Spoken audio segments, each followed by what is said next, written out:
Fancy seeing you here, Professor McGonagall. He turned to smile at the tabby, but it had gone. Instead, he was smiling at a rather severe-looking woman who was wearing square glasses exactly the shape of the markings the cat had had around its eyes. She, too, was wearing a cloak, an emerald one. Her black hair was drawn into a tight bun. She looked distinctly ruffled. "How did you know it was me?" she asked. "My dear Professor, I've never seen a cat sit so stiffly." "You'd be stiff if you'd been sitting on a brick wall all day," said Professor McGonagall. "All day? When you could have been celebrating?" "I must have passed a dozen feasts and parties on my way here." Professor McGonagall sniffed angrily. "Oh yes, everyone's celebrating all right," she said impatiently. "You'd think they'd be a bit more careful, but no. Even the Muggles have noticed something's going on. It was on their news." She jerked her head back at the Dursleys' dark living room window. "I heard it. Flocks of owls, shooting stars. Well, they're not completely stupid. They were bound to notice something. Shooting stars down in Kent? I'll bet that was Daedalus Diggle. He never had much sense." "You can't blame them," said Dumbledore gently. "We've had precious little to celebrate for 11 years.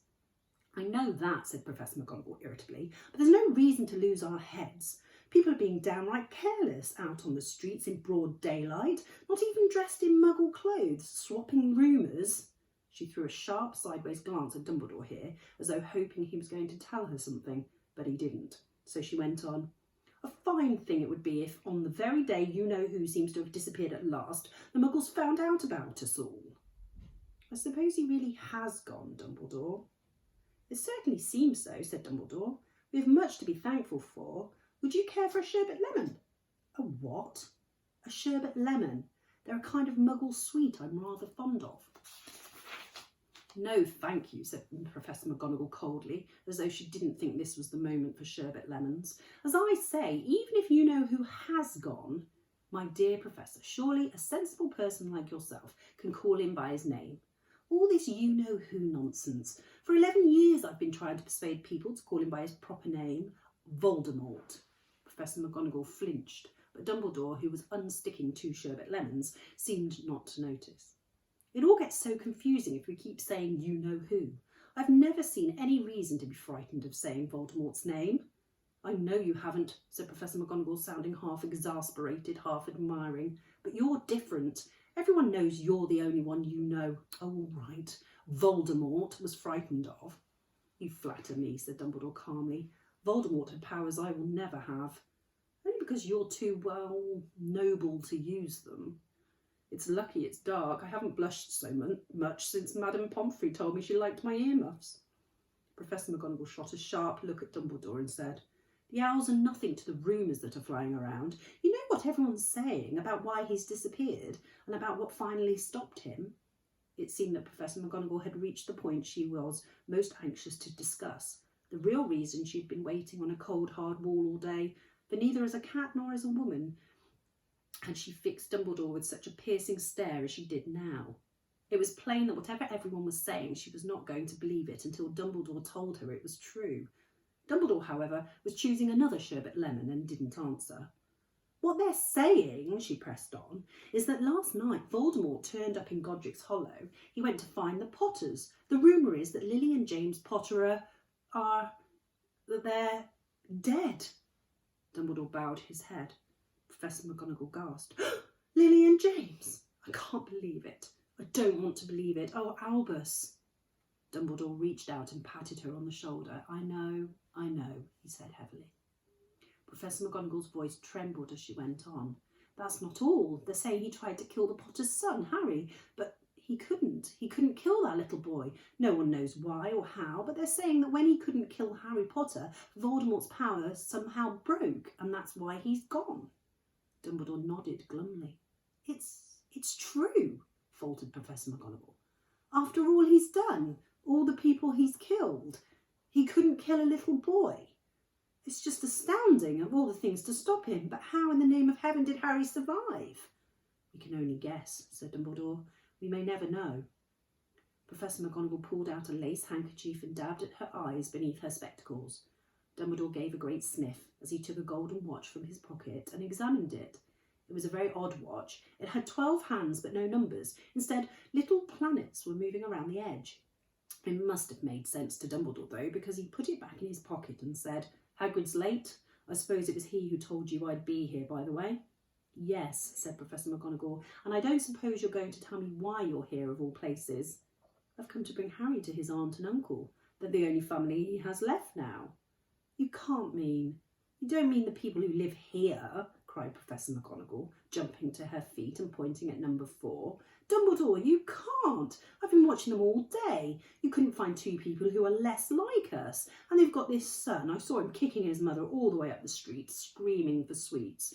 Harry Potter, come and live here. It's the best place for him, said Dumbledore firmly. His aunt and uncle will be able to explain everything to him when he's older. I've written them a letter. A letter? Repeated Professor McGonagall faintly, sitting back down on the wall. Really, Dumbledore, you think you can explain all this in a letter?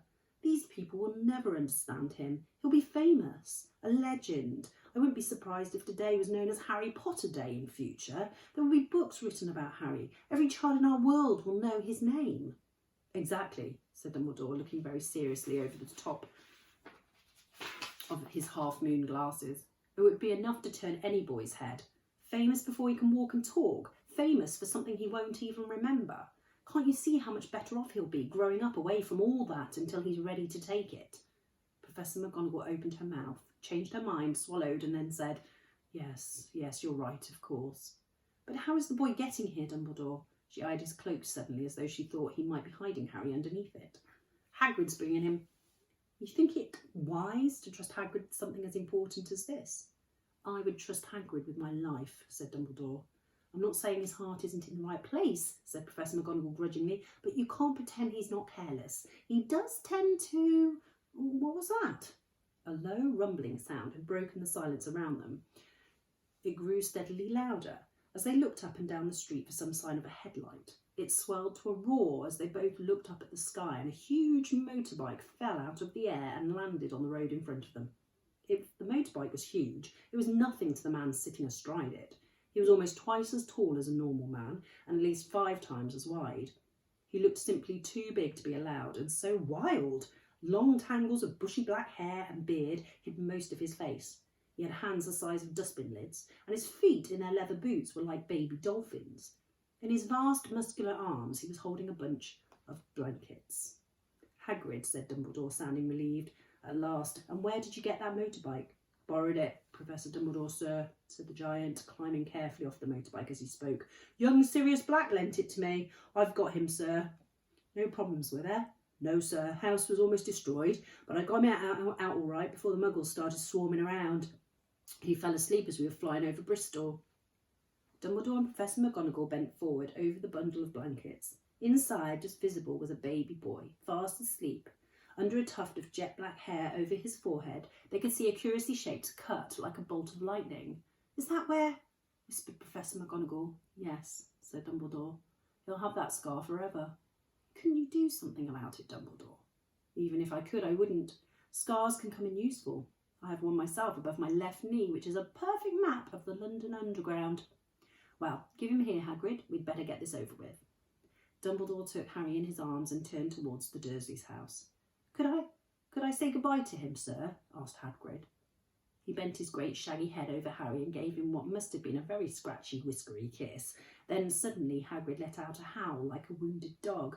Shh! Hissed Professor McGonagall. You'll wake the muggles. Sorry, sobbed Hagrid, taking out a large spotted handkerchief and burying his face in it. But I can't stand it. Lily and James dead, and poor little Harry off to live with muggles.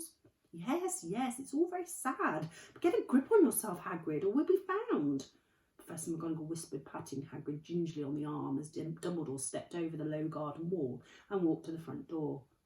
He laid Harry gently on the doorstep, took a letter out of his cloak, tucked it inside Harry's blankets, and then came back to the other 2. For a full minute, the 3 of them stood and looked at the little bundle. Hagrid's shoulders shook, Professor McGonagall blinked furiously, and the twinkling light that usually shone from Dumbledore's eyes seemed to have gone out. Well, said Dumbledore finally, that's it.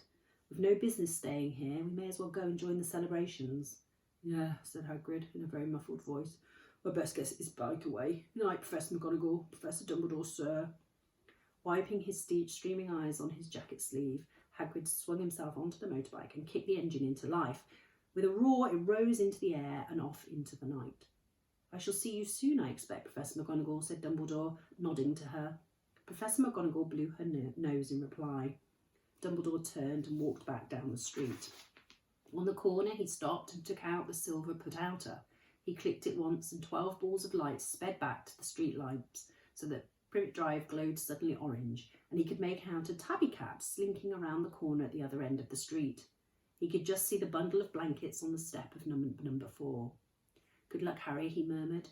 He turned on his heel, and with a swish of his cloak he was gone.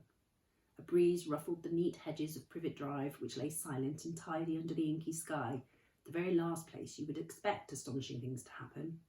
Harry Potter rolled over inside his blankets without waking up. One small hand closed on the letter beside him, and he slept on, not knowing he was special, not knowing he was famous, not knowing he would be woken in a few hours' time by Mrs. Dursley's scream as she opened the front door to put out the milk bottles, nor that he would spend the next few weeks being prodded and pinched by his cousin Dudley. He couldn't know that at this very moment people meeting in secret all over the country were holding up their glasses and saying in hushed voices, "To Harry Potter, the boy who